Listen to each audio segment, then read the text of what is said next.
हरियाणा में मतदान होने का मात्र 1 माह रह गया, मगर कांग्रेस टिकटों के वितरण को लेकर दिल्ली में जूतम पैजार है, जबकि लोग उनके साथ जुड़ना चाहते हैं। अब सामान्य वर्ग ही नहीं बल्कि अति पिछड़ा वर्ग भी दावा कर रहा है कि वे कांग्रेस का साथ देंगे। ध्यान रहे कि कांग्रेस की परंपरागत वोटर्स 2014 में छिटक कर जिस तरह से भाजपा में चला गया था, लेकिन अब उनको लगता है कि 2 बार सत्ता हासिल करके भाजपा ने अति पिछड़ों के लिए किया कुछ नहीं। ऐसे में वे इस लोकसभा चुनाव में भाजपा को मजा चखाने का काम करना चाहते हैं। इसके लिए उन्होंने कांग्रेस की केंद्रीय चुनाव समिति से प्रदेश में एक लोकसभा की सीट मांग रखी है। अति पिछड़ा वर्ग के नेता महेंद्र सिंह पांचाल ने जगत महान मीडिया संस्थान से बात करते हुए क्या कहा, देखिए एक रिपोर्ट। नमस्कार, आप देख रहे हैं जगत महान न्यूज। 25 मई को होने वाले लोकसभा चुनाव को लेकर हरियाणा की 10 सीटों पर भारतीय जनता पार्टी ने जहां अपने तमाम प्रत्याशियों को चुनाव में भेज दिया, वहीं कांग्रेस पार्टी की 10 की 10 सीटों पर टिकटों में उलझन पड़ी हुई है।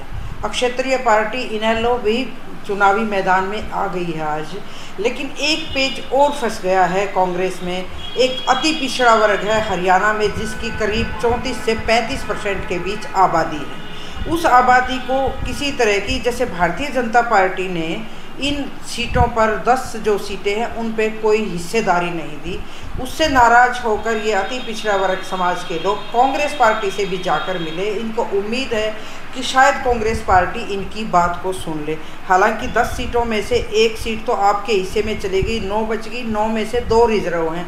अब 7 सीटों पर अति पिछड़ा वर्ग को कांग्रेस पार्टी कैसे एडजस्ट करेगी, क्योंकि अति पिछड़ा वर्ग जो 2014 में कांग्रेस का से छिटक कर पूरी तरह से भारतीय जनता पार्टी के साथ चला गया था, लेकिन उनको लगता है कि उनकी वहाँ भी अनदेखी की गई है। इन तमाम मुद्दों पर हमारे साथ बात करने के लिए अति पिछड़ा जो वर्ग है उसके नेता हैं, जो हमेशा अपने समाज के लिए लड़ाई लड़ते रहते हैं। आज इनसे मेरी सुबह बात हुई और अपनी बात मेरे चैनल के माध्यम से ये रखना चाहते थे। तो महेंद्र जी, मुझे आप सुबह मैं सबसे पहले आपके चैनल को और आपके दर्शकों को हार्दिक अभिनंदन करता हूं और सभी दर्शकों का धन्यवाद करता हूं। आज पूरे देश में लोकसभा का बिगुल बज चुका है। हाँ जी। और तमाम राजनीतिक दलों ने आप अपनी पार्टियों में धर्म और अधर्म की लड़ाई है। भारतीय जनता पार्टी ने जो जैसे कौरव और पांडवों का युद्ध हो रहा था, उन्होंने कहा था, पांडवों ने कहा था भाई 5 गांव दे दो कौरवों से, लेकिन उन्होंने कहा भाई हम आपको इतनी भी जगह नहीं देंगे जितनी सुई भी नहीं टक जाए। तो उसके प्रति युद्ध हुआ और बहुत सारे लोगों का नरसंहार हुआ देश में। उस समय आज वही भारतीय जनता पार्टी कर रही है। 2014 में इन्होंने कहा भाई इस देश में मैं नरेंद्र मोदी अति पिछड़ा है और पिछड़ों में भी अति पिछड़ा है। जिनकी देश में अति पिछड़ों की 42% आबादी है पूरे देश में। हाँ, पूरे देश में 42% पूरे देश में। हरियाणा में 35% आबादी है जी। 35 बीजेपी की इतनी औकात नहीं दी हरियाणा प्रदेश में 1 या 2 सीट आया करती। जब ये समाज कांग्रेस के साथ रहता था, 55 साल कांग्रेस ने इनकी वोटों पर राज किया। जब कांग्रेस ने इनकी उपेक्षा करी तो ये फिर बीजेपी में चले गए ये लोग। आज इनकी 2014 में भी इनकी सरकार बनाई, 2019 के बाद भी इनकी 24 तक इनकी सरकार है। लेकिन इस सरकार ने जो अति पिछड़ी जातियों को आश्वासन दिया था भाई हम अगर हमारी सरकार 2019 में राजनाथ सिंह जी 2018 का आई तो हम जाति आधारित जनगणना कराएंगे और जाति आधारित जनगणना करा कर जो जिसकी देश में हिस्सेदारी है उसको देंगे। लेकिन इन्होंने तो टिकटों में हिस्सेदारी दी, जनगणना भी नहीं हुई। जनगणना भी नहीं हुई। और जो महिलाओं का 33% रिजर्वेशन है उसमें ओबीसी महिलाओं का कोटा भी निर्धारित नहीं किया। न्याय यात्रा करे उसने लोगों के घर घर में जाकर देखा किन जातियों के क्या हालात हैं। तो उन्होंने कहा भाई हम जाति आधारित जनगणना भी कराएंगे और आबादी के अनुपात से जो जिसकी हिस्सेदारी होगी, भाई चाहे राजनीति है चाहे भाई हो देश के संसाधनों में हिस्सेदारी है, हम उनकी हिस्सेदारी देंगे अगर हमारी सरकार आई। और फिर सामाजिक न्याय के मसीहा लालू प्रसाद यादव जी का भी, करुणानिधि की पार्टी का भी और अखिलेश यादव की पार्टी का भी, जो सामाजिक न्याय के लोग रहे हैं उन सभी पार्टियों का गठबंधन बना है। और इस गठबंधन से हमने पूरी उम्मीद है हमारे को न्याय मिलेगा। भारतीय जनता पार्टी का संविधान, लोकतंत्र और आरक्षण विरोधी पार्टी है। इसका चाल चरित्र चेहरा देश के सामने आ गया। ये यकीन कब हुआ आप अपने पिछड़ा वर्ग समाज को, आप लंबे टाइम से लड़ाई लड़ रहे हैं, हम तो भारतीय जनता पार्टी ने हमारे साथ अन्याय किया? 1990 से लग रहे हैं हम, लेकिन हमने ये नहीं पता था जब मंडल कमीशन रिपोर्ट लागू करा वीपी सिंह जी ने, इन्होंने सरकार गिराई थी उसकी। और जो नरेंद्र मोदी है, ये गांधी नगर से इन्होंने रथ यात्रा शुरू करी थी, आडवाणी जी के साथ थे, इन्होंने सरकार बनाई थी। फिर लेकिन ये जो नरेंद्र मोदी जो पिछड़े का नारा ये दिया इसने, ये 2002 में ये जाति ओबीसी में शामिल हुई। इनके जो पुरखे थे 1890 से ले गए 1931 तक अंग्रेज जब जाति आधारित जनगणना करा रहे थे, उसने ये कहा भाई हम ओबीसी में शामिल नहीं होंगे, हम तो भाई बाणीय लोग। हाँ, लेकिन ये बहुत षड्यंत्रकारी जुमलेबाज झूठा प्रधानमंत्री है। हमारे वो झांसा देकर भारतीय जनता पार्टी ने हमारा बहुत ठगने का काम किया। लेकिन एक बात बताओ मुझे, भारतीय जनता पार्टी ने ये कह के आपको ठगने का काम किया, तो आपका जो समाज था उसने इसके मुकाबले में कहीं प्रचार नहीं किया?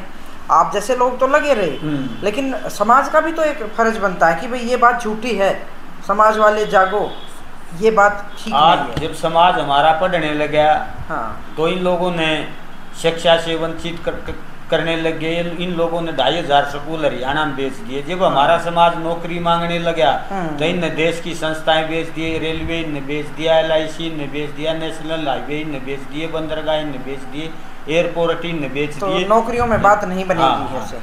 हाँ, तो जब सामाजिक संस्थाएं नहीं रहेंगी, तो आरक्षण कोटा कहाँ से रहेगा? कहाँ से आएगा? आज जो ये लोग कह रहे हैं भाई इन्होंने जो नौकरी लगाई है चपड़ासी कलर की, ये तो हम आंदोलन कर रहे हैं जब नौकरी लगे हैं। तो अभी क्या स्टेटस क्या है? आप पार्टी के बड़े नेताओं से मिले हैं, तो क्या लगता है कि आपकी बात सुनी जाएगी? हमारी दीपक बावरिया ईमानदार व्यक्ति हैं, ठीक है, और राहुल गांधी के फेथफुल आदमी हैं। हाँ, आपकी बात पहुंचाएंगे? हाँ, हमारी बात पर हमें दीपक बावरिया जी की बात पर पूरा भरोसा है। और कांग्रेस का जो राहुल गांधी का जो फार्मूला है, राहुल गांधी पर भी पूरा भरोसा हमें। और राहुल गांधी एक सच्चा ईमानदार आदमी है, हम उससे पहले भी मिले हैं। कुचला शोषित पीड़ित समाज है, वो समाज आज राहुल गांधी को अपना नेता मानने को तैयार है, मानने के लिए तैयार है। क्या लगता है आपको देश में फिर सरकार किसकी आने वाली? सरकार इसकी इंडिया गठबंधन की आओगी, NDA की सरकार नहीं आओगी, इंडिया गठबंधन की सरकार आओगी। क्योंकि जो सामाजिक न्याय के मसीहा हैं, लालू प्रसाद यादव जी हैं, अखिलेश जी हैं, करुणानिधि के तो लड़के स्टालिन हैं। एक बात और बताओ मुझे, ये गठबंधन के तो सब नेताओं का मुझे भी पता है, अगर कांग्रेस ने भी आपको टिकट नहीं दी, मान लो हरियाणा में नहीं दी, तो फिर क्या फैसला करेगा ये समाज? देखो, कांग्रेस पर हमने पहली बात तो ये ऐसा हो ही नहीं सकता। अच्छा, हमारा पूरा समाज दीपक बावरिया जी ने संतुष्ट किया है, वही एक टिकट आपको देंगे, हमने उसकी बात पर पूरा भरोसा है। राहुल गांधी की बात पर राहुल गांधी ने भी ये कहा है, जब ये बीच में 2-4 बार इनकी जो कमेटियों की मीटिंग हुई है, उन्होंने ये कहा भी मोस्ट बैकवर्ड के लोगों का ध्यान रखा जाए, इनको टिकट दी जाए। तो हमने पार्टी के लोगों पर, राहुल गांधी पर भरोसा है। हमने भाई खड़गे इस पर बावरिया जी पर भरोसा है। और लोगों से भी हमारी काफ़ी लोगों से बात हुई है, तुम्हारी शैलजा से बात हुई है, चौधरी भूपेंद्र हुड्डा से बात हुई है, रणदीप सुरजेवाला से बात हुई है, हमारी सभी लोगों से बात हुई है। ठीक, हमारी 35% लोगों की, कांग्रेस का तो पैतृक वोट बैंक यही है। और ये जब तक कांग्रेस अपनाएगी नहीं तो कांग्रेस सत्ता में नहीं आ सकती। लेकिन हमें उम्मीद है हमारे को एक टिकट मिलेगी और हम हरियाणा प्रदेश में भारतीय जनता पार्टी को पटकनी देंगे और इंडिया गठबंधन की सरकार बनाएंगे।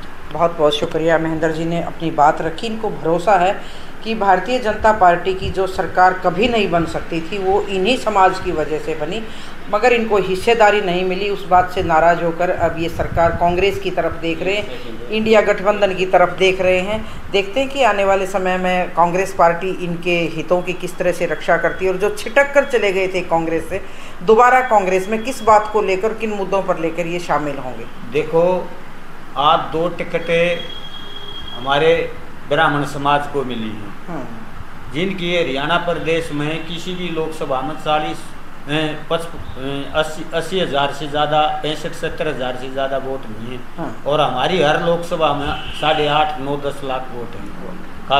काफ़ी लोकसभा जैसे करनाल है, हिसार है जी जी और सोनीपत में भी हमारी 8 लाख वोट हैं। ठीक है। तो इन लोगों जिनकी 60-70 हज़ार वोट हैं वो 2 ले सकते हैं। 2 ले सकते हैं। जो तो जिन लोगों की संख्या 8.5 और 10-12 लाख के आसपास, उनको एक भी टिकट नहीं देती। तो इससे बड़ा अन्याय क्या होगा? बिल्कुल आपका हक बनता है।